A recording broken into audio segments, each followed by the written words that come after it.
Hello students, good morning. Today we'll be learning about the new concept of work power energy और ये जो concept है ये है वर्क एनर्जी थ्योरम। हमने इससे पहले वर्क और एनर्जी के बारे में पढ़ लिया है कि वर्क क्या होता है, एनर्जी क्या होता है, कितने टाइप की एनर्जीज होती है, ये सब हमने पढ़ लिया है ना। तो जल्दी से स्टार्ट कर लेते हैं। तो ये वाला जो कॉन्सेप्ट है, सॉरी, ये जो है इसमें हम देखेंगे कि वर्क एनर्जी थ्योरम एक्चुअली क्या है। ये जो थ्योरम है, इस थ्योरम को यूज करके आप बहुत सारे प्रॉब्लम सॉल्व करते हो। बहुत सारे मतलब ये जो थ्योरम है ना, ये थ्योरम मैकेनिक्स में भी यूज़ होती है, सॉलिड मैकेनिक्स में भी यूज़ होती है और फिर उसके बाद ये कभी-कभी उसमें भी यूज़ हो जाती है आपकी जो इलेक्ट्रोस्टैटिक्स और बहुत सारे टॉपिक्स हैं ना, इलेक्ट्रोस्टैटिक्स है, पोटेंशियल है, इनमें जो कंबाइंड क्वेश्चन पूछे जाते हैं जेईई एडवांस में। तो स्टार्ट करते हैं। Work energy theorem is what? Work energy theorem जो स्टेट करती है, it states that work done by all the forces, work done by all the forces, conservative और नॉन कंजर्वेटिव, एक्सटर्नल और internal, मतलब जितने भी टाइप की जो फोर्सेस होती हैं, उनका जो वर्क डन होता है, work done by all the forces acting on a particle और an object is equal to change in kinetic energy of it. ठीक है? मतलब अब कंजर्वेटिव और नॉन कंजर्वेटिव के बारे में हमने पहले ही पढ़ लिया था। कंजर्वेटिव के बारे में मैंने आपको क्या बताया था कि conservative forces are those forces whose work done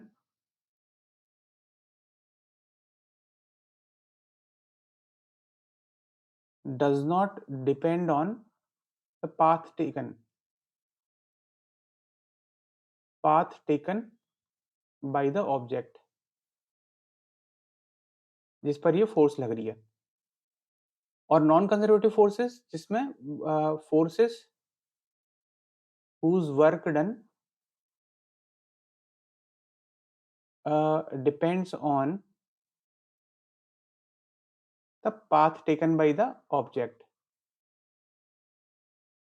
ये चीजें हैं, दो चीजें आपको जो कि पता होनी चाहिए। अब मैं फिर कुछ एग्जांपल बता देता हूँ कि ये जो वर्क कंजर्वेटिव फोर्सेस के जो कॉमन एग्जांपल्स हैं कंजर्वेटिव फोर्सेस के, वो क्या हैं।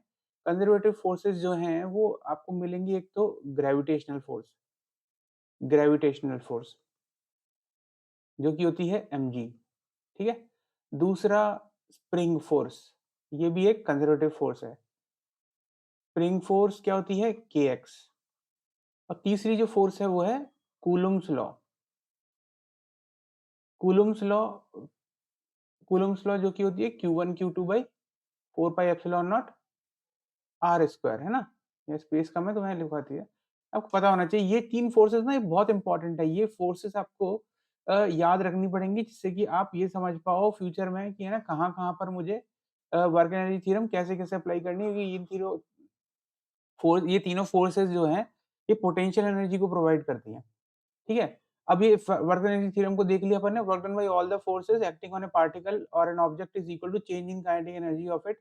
सपोज यहाँ पर जो बॉडी है, आपके पास एक मास m है जो कि वेलोसिटी vi से मूव कर रही है और फिर उसके बाद फाइनली इसकी वेलोसिटी vf हो जाती है।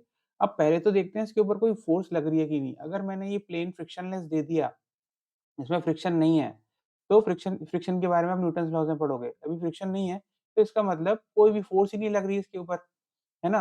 अगर मान लीजिए कोई एक फोर्स लग रही होती, यहाँ पे मान लो मैंने एक फोर्स लगाई होती, तो फोर्स और ये जो डिस्प्लेसमेंट मैंने दिया होता है कि इसका डिस्प्लेसमेंट dx है, ठीक है? यहाँ से यहाँ तक इसका वर्क डिस्प्लेसमेंट x हो रहा है।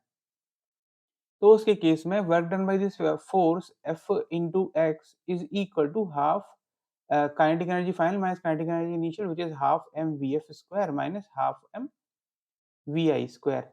ये होता इसका स्टेटमेंट, ठीक है। तो ये चीज मैंने यहाँ पर दिखा दी है। तो सिंपल है, work energy theorem, work done by all the forces equal to change in kinetic energy of it. ठीक है, समझ में आ गया। अब चलते हैं नेक्स्ट कॉन्सेप्ट पर। वो वर्क एनर्जी थ्योरम से ही law of conservation of energy आता है। अब law of conservation of energy क्या है? Law of conservation of energy, पहली बात तो ये सिर्फ तब आएगा जब आपके पास ओनली कंजर्वेटिव फोर्सेस एक्ट कर रही होती हैं, ठीक है। यूजुअली आपके पास क्या होगा कि यूजुअली जब भी आपके पास कोई भी दो बॉडीज हैं, एक बॉडी है वो मूव कर रही है, तो उसके ऊपर दो टाइप की फोर्सेस लग सकती हैं, तो conservative and non conservative. Conservative forces तीन फोर्सेस हैं, ग्रेविटेशनल और एक स्प्रिंग फोर्स और एक कूलम्ब्स लॉ की फोर्स। इन तीनों के अलावा जितनी भी फोर्सेस होती हैं वो सब नॉन कंजर्वेटिव की कैटेगरी में आती है। अब work done bye these forces अगर कंजर्वेटिव फोर्सेस ही होती हैं बॉडी के ऊपर लगती हुई, तो उसके केस में वो जो कंजर्वेटिव फोर्सेस हैं वो पोटेंशियल एनर्जी प्रोवाइड कर देती हैं, पोटेंशियल एनर्जी प्रोवाइड करती हैं, इसीलिए हम उस केस में law of conservation of energy लगा सकते हैं।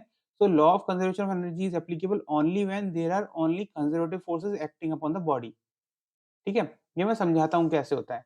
अब सपोज फॉर एन एग्जाम्पल आप एक ये चीज ले लो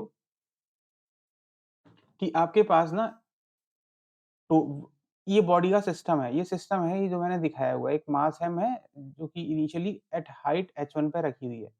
अब इसके ऊपर जो टोटल वर्क होगा हमें पता है, इसकी final kinetic energy minus initial kinetic energy होती है ना?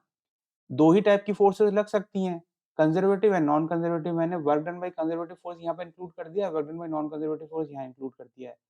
ठीक, अब होता क्या है कि work done by conservative, suppose conservative force यहाँ पर क्या है, mg। ठीक है, तो mg फोर्स जो है इसको मैं दिखाता हूँ कि यहाँ से ये इधर से सेकंड चीज कैसे जाती है। Work done by conservative force क्या हुआ, mg mg into h1 minus h2, force into displacement h1 minus h2 हुआ है यहाँ से लेके यहाँ तक, a से लेके b पोजीशन तक। This is equal plus w non conservative is equal to kf minus ki। ठीक, तो w non conservative is equal to क्या हुआ, kf minus ki minus mgh1 plus mgh2। Correct, सही है। अभी यहाँ पर क्या हुआ, इसको मैं ऐसे लिखूंगा तो दिस, इसको मैं ऐसे लिख सकता हूँ कि W non conservative is equal to kf plus mgh2 minus ki plus mgh1। Correct, तो W non conservative is equal to क्या हो गया, सर यहाँ लिख देता हूँ, W non conservative is equal to kf और mgh2 क्या है, this mgh2 is the potential energy, potential energy at second position, final position. ठीक है ना, और mgh1 क्या है, potential energy at initial position. mgh potential energy के बारे में बता चुका हूं आपको एनर्जी वाले चैप्टर में। ठीक है, तो ये क्या हुआ, kf प्लस uf, इसको मैं कलर चेंज कर देता हूं, माइनस ki प्लस ui, इसीलिए ये वाला स्टेटमेंट आता है। समझ गए आप, ये तभी आया है जब कंजर्वेटिव फोर्सेस हमने हटा दिए हैं, इसलिए W non conservative is equal to this minus this. ठीक है, अब सपोज कीजिए आपके पास बॉडी किसी भी सिस्टम में नॉन कंजर्वेटिव फोर्स है ही नहीं। नॉन कंजर्वेटिव फोर्स मतलब तीन जो फोर्सेस मैंने बताई उनके अलावा कोई भी फोर्स दूसरी एक्ट ही नहीं कर रही, तो उसके केस में क्या होगा कि work done by non conservative force zero है, तो उसके केस में क्या होगा, this will become equal to zero और kf plus uf is equal to ki plus ui हो जाएगा, which is the condition for law of conservation of energy, यानी कि initial total energy is equal to final total energy हो गई है। तो इसीलिए हमारे पास ये आता है कि law of conservation of energy which is the initial total energy is equal to final total energy holds only when there are only one type of force are acting in the body, which is conservative forces. Law of conservation of energy holds only when there are conservative forces acting upon the body. समझ में आ गया आपको, तो ये conservation of energy आप तभी use कर पाएंगे जब आपके पास सिर्फ कंजर्वेटिव फोर्सेस एक्ट कर रही हैं, और इसको अदरवाइज आप ये वाली इक्वेशन यूज करेंगे डब्ल्यू नॉन कंजर्वेटिव वाली। ठीक है, तो ये इक्वेशन बहुत यूजफुल है, ये जो इक्वेशंस हैं बहुत यूजफुल होती हैं प्रॉब्लम्स को सॉल्व करने के लिए। होप आपको ये वीडियो समझ में आ गया होगा। और अच्छा, एक एक और चीज है, पावर। पावर क्या होता है, power is energy per unit time, जिसमें हमें ये पता होता है कि एनर्जी क्या होता है, energy is the work done, basically हमें पता है, क्योंकि ये एनर्जी क्या होता है, force into displacement is equal to K F minus K I होता है ना, तो हम इसको लिख सकते हैं कि energy, work is also a form of energy, तो एनर्जी इज इक्वल टू, हम इसको लिख सकते हैं कि this is equal to work upon time. और तो इसके केस में क्या होगा कि आप लिख सकते हो work is force into displacement और बाई टाइम dt, और force into D X upon D T, तो D X upon D T हमें पता होता है कि वेलोसिटी होती है, तो ये हो गया फोर्स इंटू वेलोसिटी, जो कि ये वाला फॉर्मूला हो गया। इसलिए power is equal to force into velocity भी होता है। Power is basically energy per unit time. Power का जो यूनिट होता है वो वॉट होता है, और इसको आप ऐसे भी लिख सकते हो जूल पर सेकेंड, और जूल पर सेकेंड भी लिख सकते हो आप। ठीक है, तो होप आपको ये सब चीज़ें समझ में आ गई होंगी। इससे रिलेटेड कोई भी डाउट आता है तो आप मुझसे व्हाट्सएप पे पूछ सकते हैं।